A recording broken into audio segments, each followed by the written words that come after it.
Most people see their 60s and 70s as a time to relax and enjoy life a little more. But thousands of Kiwi grandparents are having to step up and raise their grandchildren. Mitch McCann met Julie Herbert, a grandma with a heart of gold. At first, Julie and husband Blake didn't know they had a grandson. They found out after a phone call telling them Ryan was in hospital. The 8-month-old baby had been shaken by someone outside the family. The effects certain to leave serious disabilities. I would go in daily to see him and fell madly in love with him. He was the image of his father, who is my son. And I just desperately wanted him to be right again. Julie was told Ryan would spend the rest of his life in a room lying on his back.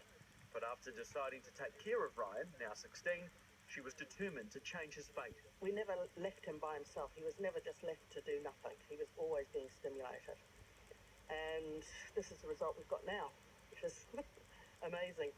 Ryan can now walk, talk a little bit, and even play the drums. The Herbert situation is one faced by at least 7,000 Kiwi grandparents and caregivers.